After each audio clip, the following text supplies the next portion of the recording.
আমরা ইনকিলাব মঞ্চ আজকে এখন থেকে রাজপথে অবস্থান করবার ঘোষণা দিচ্ছি যে আমরা রাজপথ ছেড়ে যাব। গতকাল থেকে গুঞ্জন শুনতেছি যে স্বরাষ্ট্র উপদেষ্টা নাকি পদত্যাগ করবে।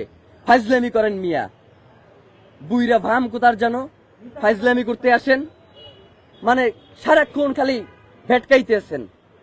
আপনাকে কি পদত্যাগ মানে হচ্ছে আপনি কোনো কিছু পারতেছেন না, আস্তে কইরা চুপচাপ চলে যাবেন, এই জন্য কি আপনার স্বরাষ্ট্র উপদেষ্টা বানানো হয়েছে? ওই জায়গা দিয়ে আপনি লড়তে পারবেন না। আপনার পুরো এই ঘটনার সাথে কারা কারা জড়িত এইটা নিশ্চিত কইরা আপনি এইখান থেকে যাইবেন, আপনি কোনো জায়গায় যাইতে পারবেন না। মানে হইলো যাইয়া আপনি যাবেন, কোনো সমস্যা নাই, তার আগে বলবেন যে আপনারা কে বাধা দিছে এই দায়িত্ব পালন করতে, আপনি কার কার জন্য এই দায়িত্ব পালন করতে পারেন নাই, কে এই খুনের তদন্ত করতে আপনার বাধা দিছে, সব কথা বইলে দিয়া এরপর আপনি যাইতে হইবে। এছাড়া আপনার যাওয়ারও কোনো সুযোগ নাই।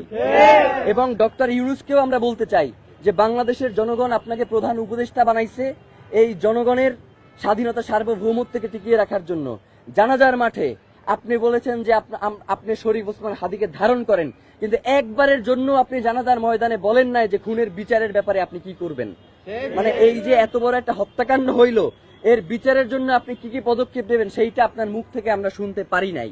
মানে আপনার যে অসহায়ত্ব সেইটা আমরা দেখতে পাইছি। আপনি আসলে কিসের কারণে অসহায় সেইটা আমরা জানতে চাই।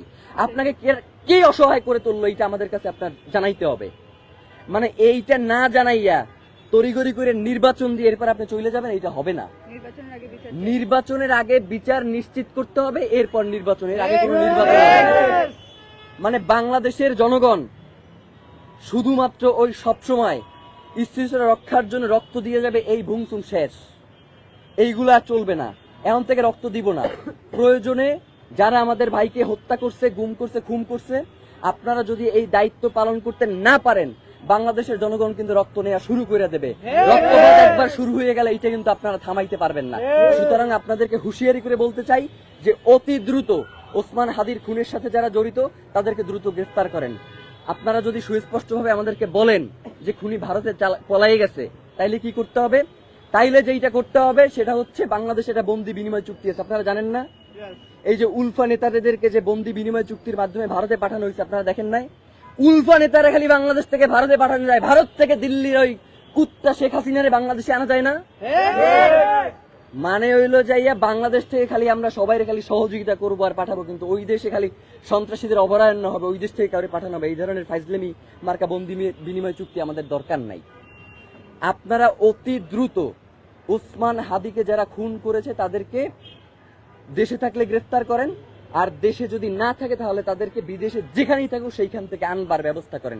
এর বাইরে আমরা আসলে আর কিছু জানি না। এখন হচ্ছে যেইটা সেটা হচ্ছে আপনাদেরকে অতি দ্রুত আপনারা যে কি করবেন সেটা আমাদের বোঝা হয়ে গেছে। আপনাদেরকে আমরা ইনকিলাব মঞ্চের পক্ষ থেকে জানাইতে চাই যে অতি দ্রুত একটা দ্রুত বিচারিক ট্রাইব্যুনাল আপনাদের গঠন করতে হবে, যেখানে এই ঘটনার সাথে যারা জড়িত তাদেরকে অতি দ্রুত বাংলাদেশের বিভিন্ন গোয়েন্দা সংস্থার যে সর্বোচ্চ যারা ইন্টেলিজেন্স আছে তাদেরকে প্রয়োজনে আপনারা এর সাথে যুক্ত করে একটা দ্রুত বিচারিক ট্রাইব্যুনাল গঠন করেন। এবং যদি আপনারা এটা করতে সক্ষম না হন তাহলে FBI এবং স্কটল্যান্ড ইয়ার্ডের মতো যারা পেশাদার ইন্টেলিজেন্স আছে তাদের সহায়তা নেন, তাদেরকে বাংলাদেশে এনে এর পিছনে কারা কারা রয়েছে তাদেরকে দ্রুত গ্রেফতারের ব্যবস্থা করেন এবং বিচারের মুখোমুখি করেন। কোনো হাঙ্কি পাঙ্কি আমরা শুনতে চাই না।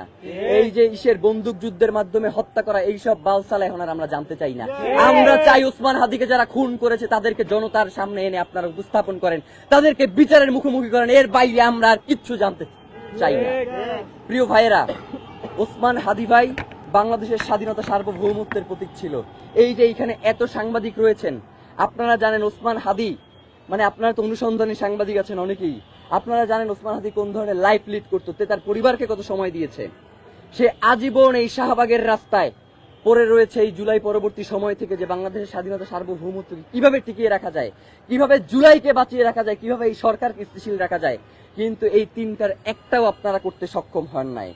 তা আমরা বলতে চাই যে অতি দ্রুত আপনারা একটা বিচারিক ট্রাইব্যুনাল গঠন করেন এবং সেক্ষেত্রে আপনারা FBI এবং স্কটল্যান্ড ইয়ার্ডের মতো গোয়েন্দা সংস্থাকে এর সাথে যুক্ত করেন। এবং আর একটা জিনিস যেটা সেটা হচ্ছে যে দায় এড়ানোর কোনো সুযোগ নেই। এবং আপনারা দেখছেন যে বিভিন্ন ধরনের নাটক টাটক শুরু হয়ে গেছে ওসমান ভাইকে গুলি করার পর থেকেই। বিভিন্ন জায়গায় আমরা স্যাবোটেজের ঘটনা শুনতে পাচ্ছি। ভাইয়ের একটা জিনিস বইলা দেই, ওসমান হাদি এমনই একজন ব্যক্তি, পুরো বাংলাদেশও যদি অস্থিতিশীল হয়ে যায় ওসমান হাদির আপনারা সেখান থেকে আলাদা করতে পারবেন না। ওসমান হাদি হচ্ছে আলাদা একটা সত্তা, যে সবার সামনে বলেছে না নজরুল যে উঠিয়াছি আমি একা চির বিস্ময় বিশ্ববিধাত্রীর, ওসমান হাদি হচ্ছে সেই বিশ্ব চির বিস্ময়, যে একা দাঁড়িয়ে থাকে, তার আর কোনো কিছুতেই তাকে আড়াল করা যায় না। যত ঘটনাই আপনারা সামনে আনেন না কেন ওসমান হাদিকে আপনারা আড়াল করতে পারবেন না। তার এই খুনের বিচার আপনাদেরকে নিশ্চিত করতেই হবে। এবং সর্বশেষ যেই কথাটা বলে আজকের এই সংবাদ সম্মেলন শেষ করতে চাই, সেটা হচ্ছে যে ওসমান, আমরা 24 ঘন্টা আলটিমেটাম দিয়েছিলাম না আপনাদেরকে, যে এর মধ্যে জনসম্মুখে এসে তাদের জবাবদিহি করতে হবে, তারা তো এই জবাবদিহি করে নাই, করে নাই। বিকাল 3টায়, দুপুর 3টায় আমরা একটা বিক্ষোভ মিছিল দেখছি ইনকিলাব মঞ্চের পক্ষ থেকে। ওই বিক্ষোভ মিছিল পরবর্তী সময়ে আমরা কর্মসূচি ঘোষণা করব যে এই সরকারের সঙ্গে আমরা রয়েছি নাকি এই সরকার পতনের আন্দোলন আমরা ইনকিলাব মঞ্চের মাধ্যমে শুরু করব। এইটাই হচ্ছে আমাদের দাবি। মানে হচ্ছে ওসমান হাদির বিচার হবে না, কিন্তু সরকারের স্থিতিশীলতা রক্ষার জন্য আমাদের তার সাথে বসে লিয়াজও করতে হবে। সেই টিম ওসমান হাদি বানাইয়া যায় নাই। ওসমান হাদির টিম, বাংলাদেশের জনগণ তো তার সাথে আছেই, বাংলাদেশের জনগণ কেউ যদি তার সঙ্গে নাও থাকে তবু ওসমান হাদির টিম তার বিচারের জন্য এই রাজপথে বসে থাকবে। বিচার নিশ্চিত না করে ঘরে ফিরে যাওয়ার মতো টিম ওসমান হাদি বানাইয়া যায় না। সুতরাং এই বিক্ষোভ মিছিল থেকে পরবর্তী কর্মসূচি ঘোষণা আসবে। আপাতত দুইটা দাবি আপনাদের মাধ্যমে জানাই রাখতে চাই: দ্রুত বিচারিক ট্রাইব্যুনাল এবং হচ্ছে এই ট্রাইব্যুনালের কাজে সহায়তার জন্য FBI এবং স্কটল্যান্ড ইয়ার্ডের মতো পেশাদারী ইন্টেলিজেন্সের সহায়তা গ্রহণ। এই দুইটা ব্যাপার অতি দ্রুত নিশ্চিত করতে হবে। আমাদের কালক্ষেপণ করা চলবে না। নির্বাচনকে স্থিতিশীল এবং সুষ্ঠু করবার জন্য ওসমান হাদিকে যারা খুন করেছে তাদের অতি দ্রুত গ্রেফতার করতে চায়।